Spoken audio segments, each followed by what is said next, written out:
2 Timóteo 4:5 fala assim, ó: Tu, porém, sê sóbrio em todas as coisas, suporta as aflições, faz o trabalho de um evangelista, cumpre cabalmente o teu ministério. Vínhamos aí numa sequência de estudo e agora nós vamos falar sobre o seguinte: ensino falso e rebeldia. Como detectar e como evitar. Eu não sei se vocês já pararam para ver, mas eu contei quantos versículos tem na segunda carta de Paulo a Timóteo. Olha, eu vou te falar, tem 83 versículos. Desses 83 versículos, 28 falam desse assunto. Pensa bem. Eles estavam num ambiente de perseguição violenta por parte de Roma. Timóteo estava acovardado, estava meio congelado. Paulo estava preso numa masmorra, às portas da morte. E ele escreve, então, a sua talvez última e derradeira carta para Timóteo. Nesse contexto, a cada 3 versículos, falava a respeito de falso ensino, de rebeldia, de reuniões que não edificavam, de maneira como se conduzir, de como localizar os falsos mestres. Pensa bem, a cada 3 versículos, falava disso. Há alguma importância muito grande e extraordinária nessa questão. Então, como detectar o falso ensino e a rebeldia? Como evitar o falso ensino e a rebeldia? Você achou aí, Júber? É isso mesmo? Recomenda essas coisas? Dá testemunho?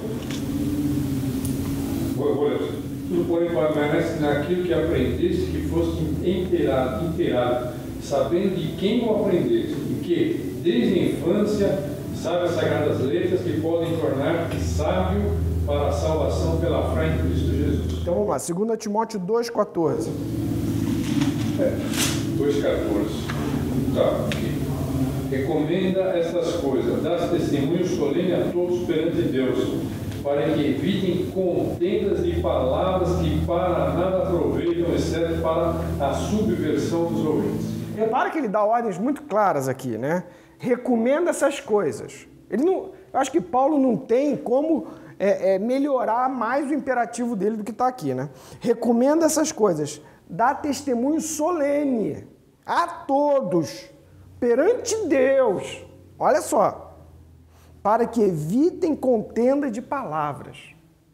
Então vamos imaginar que naquela igreja havia um hábito, havia um costume, havia um certo tipo de reunião que acontecia que Paulo detestava. Que Paulo considerava aquelas reuniões uma sucursal do inferno dentro da igreja. Ok?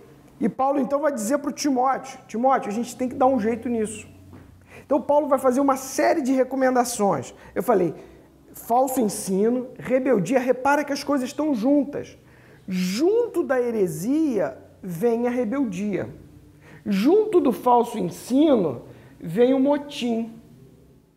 Junto da novidade vem a maledicência dos líderes. Vai tudo meio junto ali. E aquele conjunto era tão danoso que 1/3 da carta, da segunda carta de Paulo a Timóteo, ele fala disso.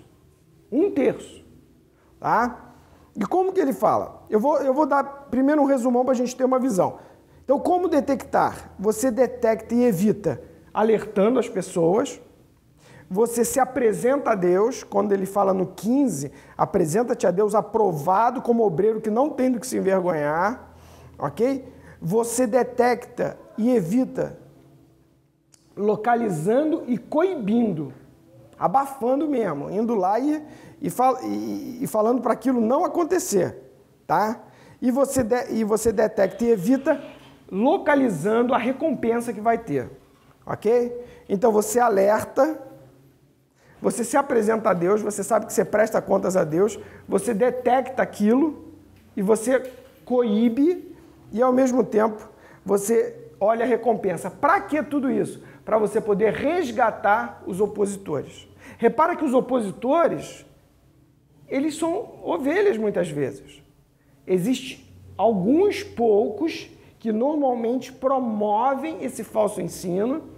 Esses tais o Paulo execra, ele chama de cães, ele chama de falsos mestres, ele entrega para o diabo, ok? Com esses o Paulo nem está preocupado. O Paulo está preocupado com o rebanho que eles arrastam, com as ovelhas que eles puxam, ok?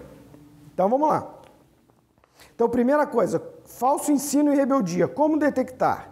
O Paulo já dá o alerta, recomenda essas coisas, proíbe, dá testemunho solene a todos, que evitem contendas de palavras. A minha primeira questão é a seguinte: na nossa igreja, existe algum tipo de reunião, algum tipo de ajuntamento que traz consigo alguma novidade doutrinária, que traz consigo alguma revelação nova, que traz consigo alguma crítica constante às autoridades e ao rumo que a igreja está tomando? Se tem, precisamos estar atentos. Comum em reuniões de oração. Hoje em dia, principalmente na nossa igreja, não é muito comum as pessoas sentarem, abrirem as Bíblias e debater. Mas é muito comum elas se reunirem para orar. E nessa reunião para orar, elas escutam a Deus. Só que às vezes, esse escutar a Deus é uma direção diferente da direção que a liderança está tomando. Então, começa-se um compartilhar de rebeldia, sem perceber. E começa-se a se falar mal da liderança. Dentro daquele grupo de intercessão, dentro daquele grupo de oração, brota um coração soberbo. Brota um coração maior do que os outros.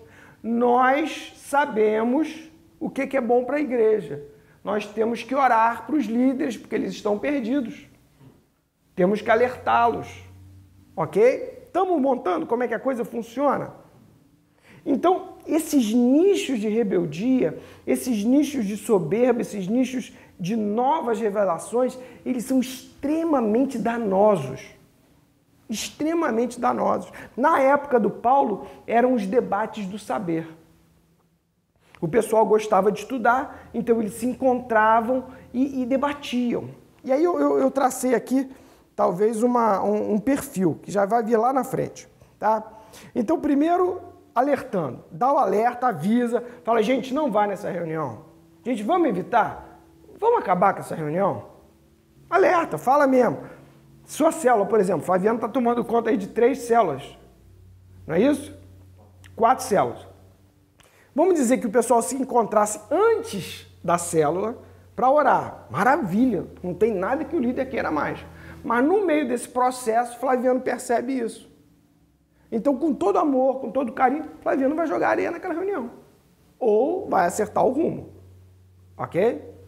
Vamos lá. Então, primeiro, alertando. Segundo, se apresentando a Deus. Ok? Aí a gente já viu isso. Para isso, quando você se apresenta a Deus, você sabe que você tem que prestar contas a Deus, que você precisa prestar contas ao teu discipulador. Então, se você está com alguma coisa azeda dentro de você, fala para o teu discipulador. Ele é a pessoa ideal para tratar contigo. Principalmente se ele for, como eu tenho certeza que é, um cara alinhado com a liderança. Tem que ser. Por quê? Porque ele vai te alinhar também, para que você fique em paz. Então essa prestação de contas, se apresentar a Deus é fundamental, tá? E você precisa ter caráter e prudência no uso da teologia. Normalmente as heresias, elas vêm disfarçadas, tá? Mas uma boa maneira de você detectar a heresia é se tem uma novidade. Novidade. Juber, achei um negócio aqui nas escrituras que ninguém falou isso até hoje. Você já levanta a orelha e fala, epa, amigo, a igreja tem milênios de existência e que eu saiba não tem nenhuma novidade. A ortodoxia, a Bíblia está estudada de cabo a rabo. Vamos com calma, tá? Vamos lá para o 16, ó. Evita igualmente os falatórios inúteis, profanos, pois os que dele usam passarão a impiedade ainda maior. Além disso, a linguagem deles corrói como câncer, entre os quais se incluem Himeneu e Fileto. Normalmente, você não dá nome aos bois, mas aqui Paulo não tem jeito. Não tem jeito. O Paulo está numa situação, Timóteo está outra. Ele fala, tu quer saber um exemplo? Esses dois caras aqui, eles falaram que a ressurreição já se realizou. E tem um monte de gente que está seguindo eles que está perdendo a fé por conta disso. Himeneu e Fileto, preste atenção nesses caras. De púlpito, gente, a gente não fala nome de ninguém. Mas no particular, você tem a obrigação de falar. Alerta, pô. Vai deixar o teu discípulo entrar pelo cano? Não vai, ok? Olha só, eles se desviaram da verdade, asseverando que a ressurreição já se realizou e estão pervertendo a fé de alguns. Então vamos lá, gente. Dicas. Evitar polêmica desnecessária. É uma polêmica? Eu ouvi já um irmão falar assim para mim, não, Salomão, eu sou assim, eu sou polêmico. Eu pensei, longe de mim, né? Para trás de mim, né? Não vem com esse negócio. Polêmica desnecessária não tem lugar, tá? Você só deve responder questões legítimas. Como é que você sabe se a questão é legítima? Se ela está patrocinada por uma fé, por uma dúvida humilde de quem quer conhecer a verdade. E não com intenção de distorcer aquilo já querendo talvez aparecer de bonzão, de bonitão e tal. Pontuar o que é correto quando a situação exigir, tá? Outras dicas, tá? Como saber se a conversa ou a reunião ou aquele encontro é nocivo? Dicas, eu só tirei do texto, tá? Só botei do lado. Quando a competição. Então tem uma reunião, tem um tipo de competição ali, o pessoal está disputando, tá errado. Na tua célula, você notou que o pessoal está disputando quem que vai falar, quem que vai aparecer mais, quem que isso, quem que aquilo. Cara, tá ruim. Tá ruim. Sementinha do inferno, tá? Quando a pessoa quer aparecer, problema. Quando a motivação é autopromoção. O cara quer usar daquele espaço para se promover no ministério. Ok?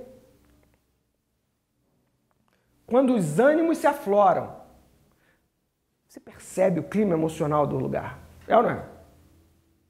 Como que acaba a reunião? Todo mundo na adrenalina, meio mordidão, meio com clima de comício do PT? Se o cara saiu da tua reunião assim, amigo, tá errado, tá ruim. O cara tem que sair cheio do espírito, cheio de gozo, animado a fazer a obra de Deus, pronto para evangelizar, pronto para amar, pronto para lavar os pés. É para isso que tem que sair. Saiu assim, pilhado, exaltado, zangado com o outro, porque o outro deu uma resposta melhor que a ele, entendeu? Ou pilhado porque ele não conseguiu dar a resposta que ele merecia. Tá errado. Tem problema aí, ok? Quando quem participa sai pior do que chegou. É problema. Quando o caráter do líder é questionável. Amigo, o cara que está exercendo aquela posição de liderança, você sabe de uma falha grave no caráter dele? Amigo, abre teu olho. Abre teu olho. Porque qualquer polêmica que ele levantar, aquela falha dele é um lugarzinho ali para o maligno catucar e usar ele, tá? Quando a fé dos ouvintes fica abalada, ok? Se o cara levantou alguma coisa contra as escrituras, é igual um castelo de cartas, cai tudo. Quando há alguma revelação inédita, nova e bizarra, amigo, desconfia, ok? O cara dizendo Jesus vai voltar dia 15 de novembro de 2015. Amigo, o cara é falastrão. Pode existir, entendeu? Quando as bases do questionamento são pagãs. Às vezes as perguntas você acha nas páginas dos livros da Nova Era.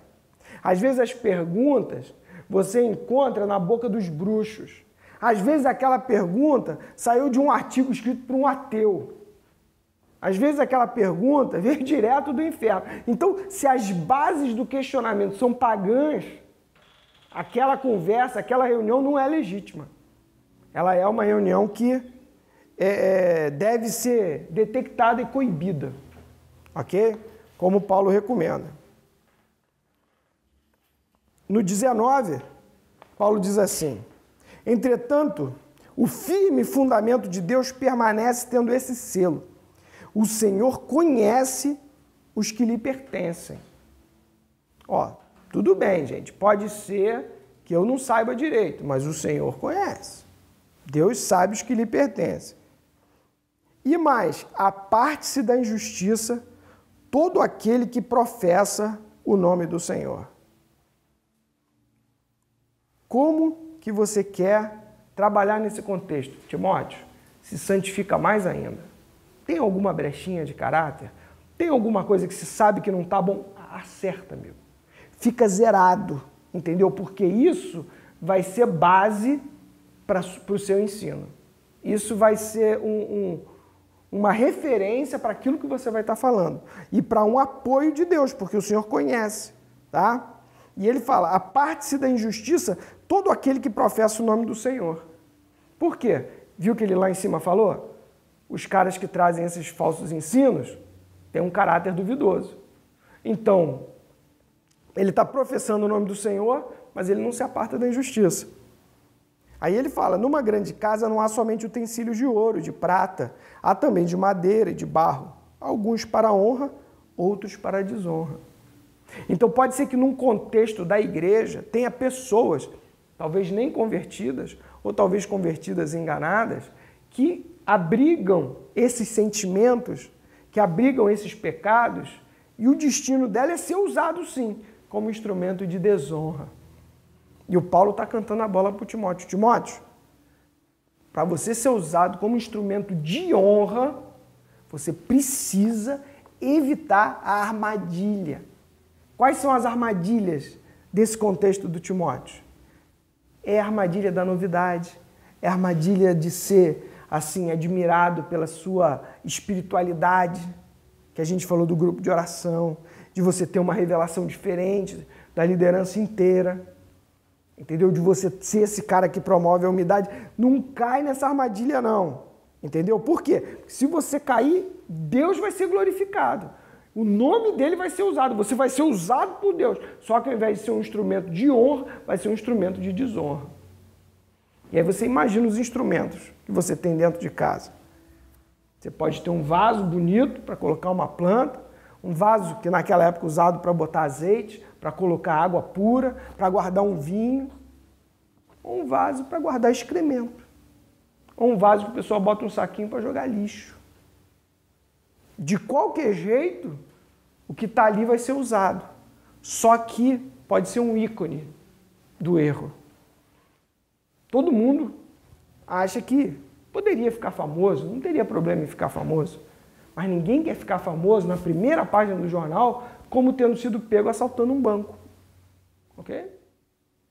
Então, de qualquer jeito, o Senhor vai ser louvado. Assim, pois, se alguém a si mesmo se purificar desses erros, será utensílio para a honra, santificado e útil para o seu possuidor, estando preparado para toda boa obra. Ok? Olha a recomendação de Paulo. Agora é o caminho para você resgatar os opositores, tá bom? Foge outro sim das paixões da mocidade. Sempre li esse versículo achando que Paulo estava se referindo a bebedices, a namoros, a festas, questões inerentes à nossa sociedade atual. Mas dentro do contexto que está, ele está falando de ensino, gente. Ele está falando de heresia, ele está falando dessas conversas, que na época era uma tentação para os jovens. Lembra que naquela época não tinha televisão. Segue a justiça, a fé, o amor e a paz, com os que de coração puro invocam ao Senhor. Olha que legal, cara. Segue a justiça, segue a fé, o amor e a paz, com os que de coração puro invocam ao Senhor. Esse é o caminho. E olha só, repele questões insensatas e absurdas, pois você sabe que só engendram contendas. Voltou a falar do mesmo assunto, tá? Então ele disse, é assim, ó, o cara vai trazer uma questão para você, mestre, quero fazer uma pergunta. Repele. Não, querido, a gente não vai tratar disso agora. Não, querido, não está na hora da gente falar sobre isso. Não, querido, a gente tem aqui o roteiro da célula, temos aqui o esboço. Depois, mais tarde, nós até podemos conversar.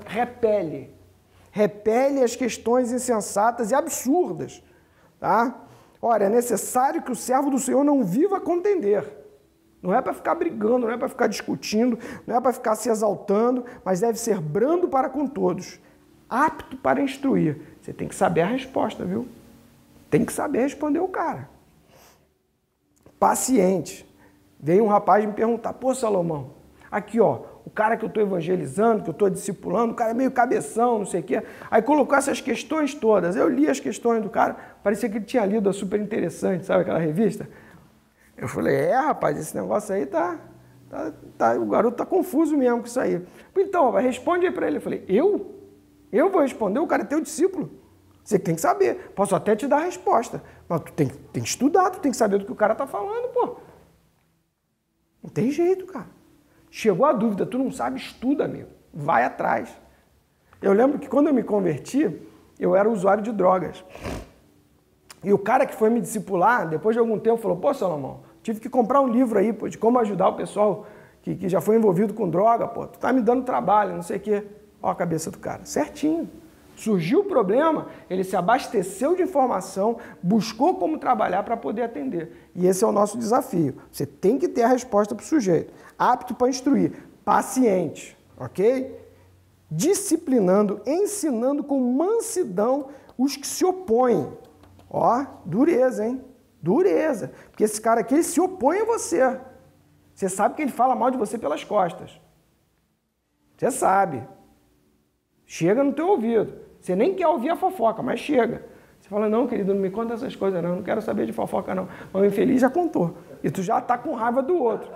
Né? Aí você ora, perdoa ele e você tem que ensinar ele com mansidão, né, na expectativa de que Deus lhes conceda não só o arrependimento, para conhecer plenamente a verdade. Quem é que vai dar para ele o arrependimento? Está aí no texto. Deus. Deus lhe conceda o arrependimento. Os líderes gostariam de ser Deus. Fala para mim. Ah, não. Tem hora que você gostaria. Você chegava lá no cara, mudava a chave assim, pluct, pronto. Agora você entendeu a verdade, já não vai mais me perturbar com essas maluquices, já se arrependeu, vai mudar de caminho. Mas não é assim. Você pode falar com o sujeito umas 1000 vezes, se Deus não agir, não gerar nele o arrependimento, o cabra não muda. Por isso, gente, que vale a pena orar pelas pessoas. Não só falar, não só estudar, não só treinar. Tem que orar. Você pode falar, você pode instruir com mansidão, você pode fazer o dever de casa certinho, mas se Deus não agir, nada acontece. É Ele que vai gerar o arrependimento. E qual é a nossa frustração? Como o cara não muda, a gente fica com raiva dele. Eu já falei 1000 vezes para esse infeliz a mesma coisa. O cara não escuta. Por quê? Porque ele não tem que escutar você, ele tem que ser gerado o arrependimento via Deus, senão agora não acontece. Pode falar. Esse dia eu estava discipulando um discípulo, e aí nas minhas orações eu tenho pedido para Deus me dar discernimento, para saber lidar com a situação. E aí na hora que ele começou a contar uma história, o Espírito Santo já falou uma palavra, falou, olha, o que ele está falando aí não tem nada a ver. Aí eu coloquei a palavra que veio na mente, cara, o menino faltou chorar na minha frente, porque aí eu entendi que o Espírito Santo estava agindo. Quer dizer, mas foi algo bem sensível, assim, ao acontecimento que estava na hora lá. Foi bem interessante. Sem essa parceria, né? Sem mim, nada podeis fazer. Sem essa parceria com Jesus, o negócio não vira. Mas vai por mim, gente. Quando a gente fica zangado, é porque a gente não está contando com Deus ou está querendo ser Deus. Ir lá, virar a chavinha. Pô, já falei uma vez, o cara já tinha que ter entendido. Pô, não entendeu ainda? Vou falar de novo, hein? Não é assim, gente. Com mansidão, né? Paciência, para que ele chegue ao arrependimento e conhecer plenamente a verdade. Aí ele conhece a verdade. E também o retorno à sensatez. E olha o que acontece. Livrando-se eles dos laços do diabo, tendo sido feitos cativos por ele para cumprirem a sua vontade. O que acontece com o sujeito que está seguindo um ensino estranho? Ele está cativo dos laços do diabo. Só que ele não sabe. Talvez você até saiba, mas A maneira de trabalhar é essa. Repelir as questões insensatas. Se você sabe de algum encontro, de alguma reunião debaixo da sua autoridade que tem essa semente de rebeldia, você entra com todo amor, com todo carinho. Queridos, vamos parar com isso e tal. Procura coibir, porque como nós vimos aqui, na carta de Paulo ao Timóteo, essas questões são fundamentais para o bom andamento da sua célula, para o bom andamento da igreja. Senão ele não teria dedicado 1 a cada 3 versículos na carta para falar disso. Amém? Vamos ler de novo aqui o resumo do livro. Tu, porém, ser sóbrio em todas as coisas. Suporta as aflições. Faz o trabalho de um evangelista. Cumpre cabalmente o teu ministério. 2 Timóteo 4:5. Até a próxima, senhores.